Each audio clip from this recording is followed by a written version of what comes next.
Madame, Monsieur, bonjour. Bienvenue dans le 12h30 sur RTI2. Passons au titre. Intéressons-nous dans ce journal aux librairies par terre qui sont menacées par les changements récurrents des éditions des livres. Et puis au Burkina Faso, une attaque terroriste fait de nombreux morts dans le centre-nord du pays. Je vous souhaite une fois de plus la bienvenue dans le journal de RTI2. Les librairies par terre, lieux de vente des livres anciens et de toutes sortes de fournitures scolaires, sont aujourd'hui menacées par le changement des nouvelles éditions. Si les mêmes livres pouvaient autrefois être réutilisés pendant plusieurs années, ce n'est plus le cas de nos jours. Ido Fofana nous donne plus de détails. Grand carrefour de Koumassi. Les livres de seconde main trouvent ici une seconde vie. Bienvenue dans les librairies par terre, comme on les appelle en Côte d'Ivoire. Ici, on y trouve un peu de tout. Des anciens livres, mais aussi quelques nouveaux. Isiaka exerce cette activité depuis plus d'une dizaine d'années. Pour lui, les librairies par terre sont aujourd'hui menacées par la vente des manuels scolaires dans les écoles. Les professeurs aussi qui sont à l'école aussi font facile pour donner les enfants. Et puis prendre un livre comme ça pour faire 5 pages ou 10 pages pour vendre avec les enfants. Il dit que les enfants, si tu n'as pas payé à l'école là-bas, on va te noter 0. Maintenant, il peut prendre Orma comme ça, Orma de classe comme ça. Pour aller faire photocopie à l'école là-bas, ils ont dit Orma ça rêvé. Les enfants même là, il va faire liste pour donner un enfant, il va venir promener au marché là-bas, il ne peut pas voir. Maintenant, il va dire qu'il faut venir à l'école là-bas, qu'il y en a là-bas, moi je vais trouver pour toi. Voilà, c'est nos problèmes là, c'est ça qui nous tue. Comme lui, Modibo vit la même situation depuis des années. C'est ancien livre nous on vend. Des fois, nous on peut poser ici là, rien là, un seulement tu vas gagner. Maintenant là, toute la journée, un seulement. Avant, en tout cas, mais maintenant là, vraiment, ça s'endit beaucoup. Pour les quelques clients qui viennent, ces œuvres vendues à ciel ouvert sont de qualité, mais également à coût réduit. Ça fait 5 ans que je viens ici. Chaque fois que je suis à Abidjan, je viens ici et je regarde et je prends des livres et c'est abordable, contrairement aux librairies. Dans les librairies par terre, on trouve les documents un peu moins chers. Puis quel que soit le document, on trouve aussi en bon état. Donc cela nous aide énormément aussi dans la rédaction. Les librairies par terre ne font plus les beaux jours de la rentrée scolaire. Ici à Abobo Mairie, à moins d'un mois de la rentrée scolaire, les librairies par terre sont à la recherche des parents d'élèves. Les années passées, il y avait l'affluence. Le monde était. Mais maintenant, on ne peut plus, il n'y en a pas. Les parents ne peuvent pas. Il va venir avec les livres, il ne peut pas troquer, il ne peut pas échanger, il ne peut pas payer. Il le paye demain, il va à l'école, on dit non, c'est changé, on ne prend pas ça. Il faut d'autres livres. Si autrefois, certains ouvrages scolaires pouvaient être réutilisés pendant plusieurs années, ce n'est pas le cas aujourd'hui, à cause de l'apparition récurrente de nouvelles éditions. Au moment où nous autres, on partait à l'école, on prenait le livre de nos aînés. Mais maintenant, ce n'est plus ça. Les changements c'est trop. Il y a au moins, on peut avoir au moins une ou bien 2 éditions. Mais en Côte d'Ivoire, il y a au moins 5 à 6 éditions. C'est trop. Et puis chaque établissement a ses livres. C'est pas normal. Pour les parents d'élèves, ces lieux de vente d'articles scolaires sont accessibles à toutes les bourses. Dans les librairies par terre ici, là, on trouve tout à des prix abordables. Autant dans les autres librairies, là, il y a un sticker, le prix n'a pas diminué. Il faut forcément acheter à ce prix. Nous, les parents comme ça, qui avons au moins 4 à 5 enfants, c'est un peu difficile pour nous. Donc, c'est ce qui nous amène dans les librairies par terre. Bien qu'étant menacés par les changements d'édition qui met en mal leurs activités, les librairies par terre demeurent une occasion pour se procurer les fournitures à moins de coûts. Le village d'Alliance interethnique de Côte d'Ivoire, plateforme associative de jeunes ivoiriens, œuvrant pour la paix et la cohésion sociale à travers les Jeux d'Alliance interethnique, a procédé récemment à l'investiture du chef de campement digne de la région du Hambol. Jean-Yves Zadi, Sero Corona.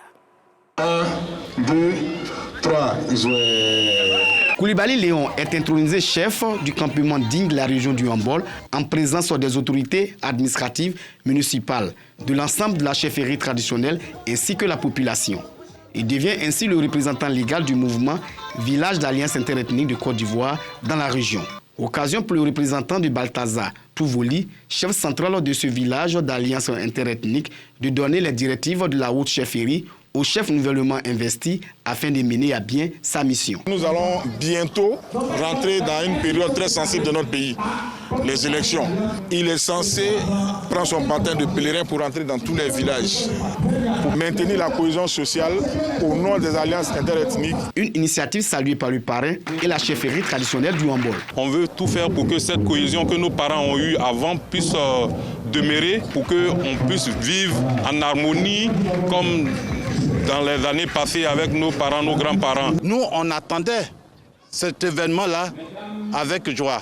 Et nous sommes heureux qu'aujourd'hui, cette histoire d'alliance soit vraiment une réalité. Le chef du campement digne du Huambol dit venir en appui aux actions des différentes autorités de la région dans le but de favoriser un climat de paix et de cohésion par les alliances interethniques. Toutes les autorités administratives et locales ont un devoir déjà au niveau de l'État, c'est de promouvoir la paix.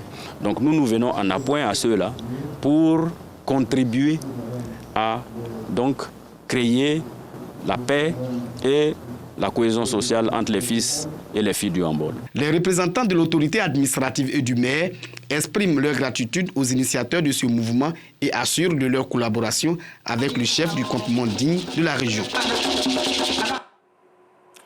Les femmes du secteur informel du département de Daoukro ont désormais une organisation. Il s'agit de l'association des artisanes de la Chambre des métiers de Daoukro. Cette fêtière a officiellement été présentée aux autorités locales et aux cadres de la région du Lifou. Sœur Corona. Les femmes des métiers de l'artisanat du département de Daoukro ont désormais leur organisation. Dénommée Association des femmes artisanes de la Chambre des métiers de Daoukro, cette organisation est officiellement présentée aux autorités locales. Sortis les membres de l'informel afin de bénéficier de l'encadrement et de l'accompagnement technique et financier des structures étatiques. C'est l'objectif principal de cette union. Occasion pour la présidente de l'Association des femmes artisanes de la Chambre des métiers de Daoukro d'exhorter ses sœurs à formaliser leurs activités. Nous allons nous associer pour que nous soyons unis, pour que nous soyons fortes, pour soutenir le pays, aider nos maris. Les autorités locales félicitent les femmes pour la mise en place de cette association qui viendra booster leur activité. Ces femmes sont soutenues dans leur démarche par Henriette Lagou, cadre de la région du Oufou et le président de la Chambre des métiers de Daoukro. Nos femmes dans ce genre de métier ont beaucoup de besoins. Et donc, quand elles se mettent ensemble, nous avons la possibilité, la latitude de les aider. Si on n'est pas une association, si on ne vit pas en communauté, on ne peut pas bénéficier des fonds. Nous avons besoin d'être formés pour qu'on puisse aller en avant. Parce que sans formation, on n'est rien. Un défilé de coiffure et de mode, un sketch, des ballets et des prestations artistiques ont donné un cachet particulier à cette sortie officielle. Partout dans le monde, les Africains sont reconnus avec des tenues vestimentaires colorées. Malheureusement, cette tendance caractéristique des Africains est en train d'être phagocytée par d'autres styles vestimentaires venant d'ailleurs. Pour éveiller les consciences sur cet état de fait, les femmes réunies au sein du groupe Sublime Empagne, femmes dynamiques et solidaires, entendent redonner aux jeunes filles l'envie de porter le peigne. Clément Boko. C'est au bord de la lagune ébriée dans le village de Songon-Kassamblé, dans le district d'Abidjan, que les femmes membres du groupe Sublime Empagne, femmes dynamiques et solidaires, se sont retrouvées le temps d'une pause week-end. Objectif, mettre un point d'honneur sur le pagne. Bon, on a remarqué que les femmes de maintenant, elles préfèrent s'habiller en jean. Nous, on veut valoriser le pagne. Nous, Sublime de Cocody, nous avons accepté d'adhérer à Sublime Empagne parce que de nos jours, nous avons constaté que nos jeunes sœurs ont vraiment perdu cette culture. Il faut souvent attendre les cérémonies, les grandes cérémonies pour être en pagne. Or, le pagne, il se porte de diverses manières. Tu peux le mélanger avec du guine, tu peux le mélanger avec du tissu. À travers un défilé de mode improvisé pour l'occasion, ces femmes ont magnifié le pagne. Mais il n'y a pas que cet objectif qui est visé par ces femmes. Le pagne fait habiller. Aujourd'hui, nos jeunes sœurs portent les petits pantalons, les petits culottes, les petits pétés. Quand tu es en pagne, tu es bien habillé. Tout ton corps est bien caché, ça valorise, ça garde la dignité de la femme. Donc voilà pourquoi on a choisi le nom Sublime Empagne. En dehors de valoriser le pagne, nous soutenons également les veuves et les orphelins. Nous faisons des dons dans les orphelinats, les prisons, les pédiatries, un peu partout. Et notre plus grand objectif, mais c'est l'autonomisation de la femme. Le concept s'est même exporté au-delà des frontières de la Côte d'Ivoire. Vraiment, j'ai vu que les femmes de Côte d'Ivoire, elles aiment le pagne, elles mettent en valeur le pagne et puis elles aiment s'amuser, elles sont remplies d'amour, ça m'a touchée. Et c'est ça qui a fait que moi aussi, je veux que cela aussi se passe dans mon pays. Voir les femmes de mon pays s'amuser, mettre en valeur le pagne. Cela fait déjà 6 ans que l'association existe et elle ambitionne conquérir d'autres contrées pour sensibiliser plus de femmes à se vêtir en pagne, une identité propre à l'Afrique.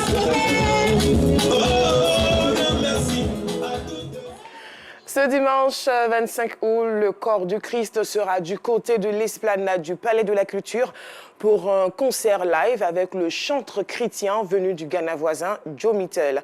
Ce concert est une occasion, selon les organisateurs, de prier pour l'apaisement de l'atmosphère politique du pays lors des élections présidentielles de 2025. Suivons ensemble l'arrivée du chanteur chrétien en terre ivoirienne. Annoncé depuis début juillet, il est enfin aux abords de la lagune ébriée. Le chanteur gospel ghanéen Joe Mittel est accueilli à son arrivée à Abidjan par des chantres, des fans et la presse.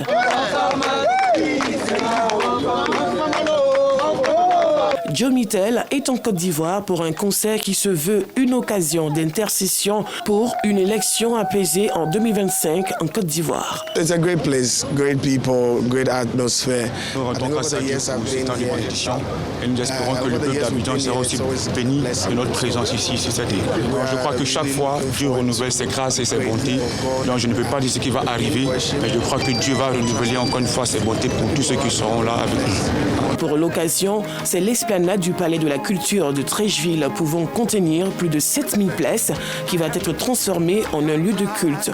Le corps du Christ en compagnie de tous les chantres sera à la brèche pour prier pour des élections sans heurts en Côte d'Ivoire. Édification, louange, adoration, évangélisation, témoignages, miracles sont au menu de ce programme sous l'action du Saint-Esprit.